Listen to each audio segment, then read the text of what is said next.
നമസ്കാരം. നമ്മൾ മലയാളികളെ സംബന്ധിച്ചിടത്തോളം വളരെ ദുഃഖമുള്ള ഒരു ഞായറാഴ്ചയായിരുന്നു ഇന്നലെ. നമ്മുടെ എല്ലാം പ്രിയങ്കരനായ സലിം കുമാർ നമ്മളെ വിട്ടുപോയ ഒരു ദിവസമായിരുന്നു ഇന്നലെ. അദ്ദേഹത്തിൻ്റെ ശവസംസ്കാര ചടങ്ങുകൾ രാവിലെ മുതൽ തന്നെ ഇന്നലെ TV ചാനലുകളിൽ കാണിച്ചിരുന്നു. മൃതദേഹം പൊതുദർശനത്തിനായി പറവൂർ ടൗൺ ഹാളിൽ വെച്ചപ്പോഴും അതിനുശേഷം വീട്ടിലെത്തിച്ചപ്പോഴും ഒക്കെയുള്ള ആ ഒരു രംഗങ്ങളൊക്കെ ഇന്നലെ ലൈവായി തന്നെ എല്ലാ ചാനലുകളിലും കണ്ടിരുന്നു. അതിനിടയിലാണ് അദ്ദേഹത്തിൻ്റെ മകൻ ചന്തു പൊട്ടിത്തെറിക്കുന്നത് കണ്ടത്. തൻ്റെ അച്ഛൻ മരിച്ചു കിടക്കുന്നു, ആ ചെറുപ്പക്കാരൻ വളരെ രോഷാകുലനായി പൊട്ടിത്തെറിക്കുന്നു. അത്രയും ആളുകൾ അവിടെ നിൽക്കുന്നുണ്ട് എന്ന ബോധം പോലും ഇല്ലാതെയാണ് ചന്തു പൊട്ടിത്തെറിച്ചത്. യഥാർത്ഥത്തിൽ അവിടെ പൊട്ടിത്തെറിക്കേണ്ടിയിരുന്നത് ചന്തു ആയിരുന്നില്ല. ചന്തു അദ്ദേഹത്തിൻ്റെ അച്ഛനാണ് മരിച്ചു കിടക്കുന്നത്. ആ സമയത്താണ് അദ്ദേഹം പൊട്ടിത്തെറിച്ചത്. അപ്പോൾ അദ്ദേഹത്തിൻ്റെ ഒരു മാനസികാവസ്ഥ എന്തായിരിക്കും, എത്രത്തോളം സഹിച്ചിട്ടായിരിക്കും, ക്ഷമിച്ചിട്ടായിരിക്കും ആ ചെറുപ്പക്കാരൻ അങ്ങനെ പൊട്ടിത്തെറിച്ചത്. അവിടെ യഥാർത്ഥത്തിൽ ചന്തു ആയിരുന്നില്ല പൊട്ടിത്തെറിക്കേണ്ടത്. അവിടെ പൊട്ടിത്തെറിക്കേണ്ടിയിരുന്നത് അവിടെ കൂടിയിരുന്ന ജനങ്ങളാണ്. നമുക്കറിയാം, ഏതെങ്കിലും സെലിബ്രിറ്റിയുടെ കുടുംബവുമായി ബന്ധപ്പെട്ട് എന്തെങ്കിലും ഒരു സംഭവം നടക്കുകയാണെങ്കിൽ, അത് മരണമാണെങ്കിലോ കല്യാണമാണെങ്കിലോ ഒക്കെ, ഒരു മൊബൈലും കൊണ്ട് അവിടെ ഓൺലൈൻ ചാനലുകാർ എന്ന വ്യാജേന എത്തുന്ന കുറേ എണ്ണമുണ്ട്. ഇത് ശവം തീനികൾ. പലരുടെയും മരണത്തിനൊക്കെ വരുന്ന സെലിബ്രിറ്റികളെ നോക്കി, കണ്ടോ സിദ്ദിഖിക്ക് കാല് കഴുകുന്നത് കണ്ടോ, സിദ്ദിഖിക്ക് നടക്കുന്നത് കണ്ടോ, മമ്മൂട്ടി പോകുന്നത് കണ്ടോ, പിഷാരടി കുടപിടിക്കുന്നത് കണ്ടോ. സത്യം പറഞ്ഞാൽ ഇതൊക്കെ കാണുമ്പോൾ അറപ്പാണ് തോന്നുന്നത്. ഇവരൊക്കെ പണിയെടുത്ത് ജീവിച്ചുകൂടെ? ഇതിനെക്കുറിച്ച് ഞാൻ പലപ്പോഴും പറഞ്ഞിട്ടുള്ളതാണ്. ഗൗരവമായി ഈ ഓൺലൈൻ മാധ്യമ മേഖലയെ കാണുന്നവരുണ്ട്. അവരൊക്കെ വളരെയധികം ബുദ്ധിമുട്ടിയാണ് മുന്നോട്ട് പോയിക്കൊണ്ടിരിക്കുന്നത്. പിണറായി സർക്കാരിൻ്റെ കാലത്തൊക്കെ ഞാൻ ഉൾപ്പെടെയുള്ളവർ നേരിട്ട വേട്ടയാടലുകളൊക്കെ നിങ്ങൾക്ക് എല്ലാവർക്കും അറിയാവുന്നതാണ്. പക്ഷേ നീലക്കുയിൽ, പച്ചക്കുയിൽ, മഞ്ഞക്കുയിൽ എന്നൊക്കെ പറഞ്ഞുകൊണ്ട് കുറേ പേർ ചെന്ന് ഇത്തരത്തിൽ ചടങ്ങുകൾ നടക്കുന്നയിടത്ത് നിന്ന് ഒരു മരണവീടാണെന്നുള്ള ഒരു പരിഗണന പോലും നൽകാതെ, ആ വീട്ടിലുള്ളവരും മനുഷ്യരാണെന്നുള്ള പരിഗണന നൽകാതെയാണ് ചില ദൃശ്യങ്ങളൊക്കെ എടുത്ത് റീൽസായും ഷോർട്സായിട്ടുമൊക്കെ ഇട്ട് റീച്ച് കൂട്ടുന്നത്. യഥാർത്ഥത്തിൽ ഇവരെ കൈകാര്യം ചെയ്യുകയാണ് വേണ്ടത്. ഇത് ഞാൻ പലപ്പോഴും പറഞ്ഞിട്ടുള്ളൊരു കാര്യമാണ്. തിരുവനന്തപുരത്ത് തന്നെ സെക്രട്ടേറിയറ്റ് മുന്നിലും പ്രസ് ക്ലബിലുമൊക്കെ അതിൻ്റെ മുന്നിലുമൊക്കെ പല ഓൺലൈൻ മാധ്യമങ്ങളും വരാറുണ്ട്. അവരുടെയൊക്കെ ഐഡൻറ്റിറ്റി കാർഡൊക്കെ കണ്ടു കഴിഞ്ഞാൽ ഏതോ അന്താരാഷ്ട്ര മാധ്യമത്തിൽ പ്രവർത്തിക്കുന്നവരാണ് എന്നുള്ള ഒരു തോന്നലാണ് ഉണ്ടാവുക. എന്നാൽ ഒരു ഓഫീസ് പോലും ഇല്ലാത്ത ആൾക്കാരാണ് ഇവരെന്ന് കൂടി അറിയണം. ഇവരുടെയൊക്കെ ലക്ഷ്യം പ്രസ് ക്ലബിൽ പല വിഷയങ്ങളുമായി ബന്ധപ്പെട്ട് പ്രതികരിക്കാൻ വരുന്നവരുമായി അടുപ്പം സ്ഥാപിച്ച് അവർക്ക് പല കാര്യങ്ങളും ചെയ്തു കൊടുക്കാമെന്ന് വാഗ്ദാനം ചെയ്ത് അവരിൽ നിന്ന് പണം ഈടാക്കി വാർത്തകൾ നൽകാമെന്ന് പറഞ്ഞുകൊണ്ട് അവരെ കബളിപ്പിക്കുകയാണ് ഇത്തരക്കാരുടെ പണി.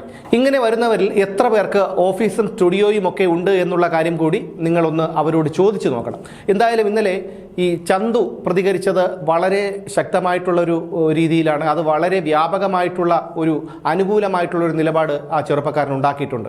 കാരണം ഇന്നലെ അദ്ദേഹത്തിൻ്റെ മൃതദേഹം, സലിം കുമാറിൻ്റെ മൃതദേഹം പൊതുദർശനത്തിന് വെച്ചപ്പോൾ പോലും ഒരു മനുഷ്യൻ തൊട്ടടുത്ത് നിന്ന് മൊബൈൽ ഫോൺ എടുത്തു വെച്ചത് റെക്കോർഡ് ചെയ്യുകയാണ്. എങ്ങനെയാണ് ഇവർക്കൊക്കെ ഇതിന് സാധിക്കുന്നത്? ഈ മനുഷ്യരൊക്കെ അവിടെ രാഷ്ട്രീയക്കാരും പോലീസ് ഉദ്യോഗസ്ഥരും പല മേഖലയിൽ പെട്ടവരും സിനിമാ പ്രവർത്തകരും ഒക്കെ ഉണ്ടായിരുന്നല്ലോ. അവരിൽ ആരെങ്കിലും ഒരാൾ കഴുത്തിൽ പിടിച്ച് ഇയാളെ ഒന്ന് പുറത്താക്കിയിരുന്നെങ്കിൽ നിങ്ങൾ ആ ദൃശ്യങ്ങൾ കാണുമ്പോൾ നിങ്ങൾക്കത് മനസ്സിലാകും. പറവൂർ ടൗൺ ഹാളിൽ പൊതുദർശനത്തിന് വെച്ചപ്പോഴായിരുന്നു അത്. ഇതിന് പുറമെയാണ് ചിലരൊക്കെ ഈ മൊബൈൽ ഫോണുകളും കൊണ്ടുവന്ന് ഇവരുടെ ദുഃഖം, അതായത് അദ്ദേഹത്തിൻ്റെ ഭാര്യ കരയുന്നത്, മറ്റുള്ള നടന്മാർ വരുന്നത്, ഈ മുഖ്യമന്ത്രി വന്ന് ആശ്വസിപ്പിക്കുന്നത്, ഇതൊക്കെ എടുത്ത് വലിയ എന്തോ ഒരു സംഭവമാണെന്ന മട്ടിൽ ഇതിടുകയാണ്. കാരണം നമ്മൾ മലയാളികളെ സംബന്ധിച്ചിടത്തോളം മറ്റുള്ളവരുടെ സ്വകാര്യതയിലേക്ക് ഒളിഞ്ഞു നോക്കുന്നത് വളരെ ഇഷ്ടമുള്ള ഒരു കാര്യമാണ്. ആ ഒരു വൈകൃതമാണ് ഇവരെ പോലെയുള്ളവരൊക്കെ മുതലെടുക്കുന്നത്.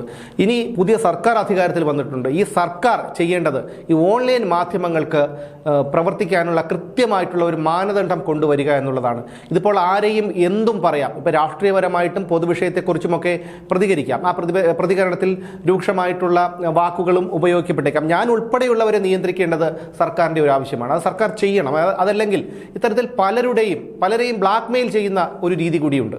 3-4 മാസങ്ങൾക്ക് മുൻപ് തിരുവനന്തപുരം നഗരത്തിൽ ജോലി ചെയ്യുന്ന ഒരു വനിതാ SI അവർ അവരുടെ വീട്ടിൽ ജോലിക്ക് നിന്നിരുന്ന ദളിത് സ്ത്രീയെ ലൈംഗികമായി പീഡിപ്പിച്ചു എന്നുള്ള ഒരു വാർത്ത ഒരു ഫേസ്ബുക്ക് പേജിൽ വന്നിരുന്നു. അവരോട് ഈ SIയോട് ആ ഫേസ്ബുക്ക് പേജുകാർ ഈ വാർത്ത നീക്കം ചെയ്യുന്നതിന് ചോദിച്ചത് 5 ലക്ഷം രൂപയായിരുന്നു എന്നൊക്കെയാണ് പിന്നീട് അറിഞ്ഞത്.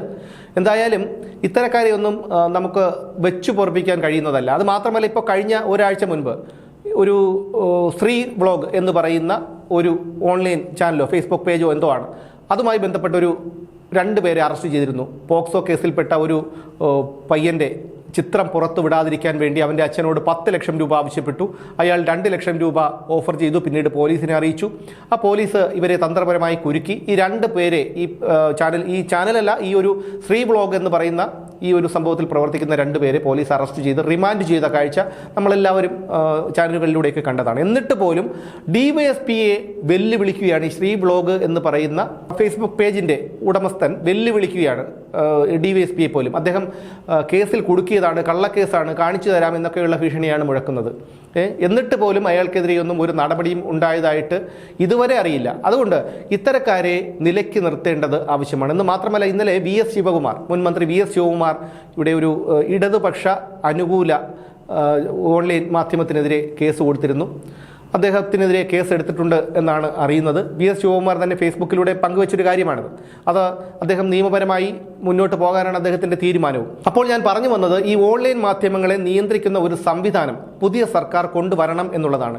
ഈ സെലിബ്രിറ്റികളുടെയും പ്രശസ്തരുടെയും ഒക്കെ വീടുകളിൽ നടക്കുന്ന ചടങ്ങുകളിൽ അവർക്ക് സ്വകാര്യതയുണ്ട്. ഏതൊരു മനുഷ്യനും സ്വകാര്യതയുണ്ട്. ആ സ്വകാര്യതയിലേക്ക് കടന്നുകയറി അവിടെ നടക്കുന്ന കാര്യങ്ങളൊക്കെ യാതൊരു നാണക്കേടും മാനക്കേടും ഇല്ലാതെ പകർത്തി അതുകൊണ്ട് റീച്ച് ഉണ്ടാക്കുന്ന ഒരു വലിയ വിഭാഗം, അതുപോലെ പ്രസ് ക്ലബിന് മുന്നിലും സെക്രട്ടേറിയറ്റിന് മുന്നിലും ഒക്കെ തമ്പടിച്ച് ഇത്തരത്തിൽ പ്രവർത്തിക്കുകയും ആളുകളെ കബളിപ്പിക്കുകയും ഒക്കെ ചെയ്യുന്ന ഒരു വിഭാഗം, ഇവരെയൊക്കെ നിയന്ത്രിക്കാൻ ഈ പുതിയ സർക്കാർ തയ്യാറാകണം. എന്ന് മാത്രമല്ല, ചന്തുവിൻ്റെ ഈ ഒരു ഇന്നലത്തെ പ്രതികരണം അതൊരു തുടക്കമാവണം.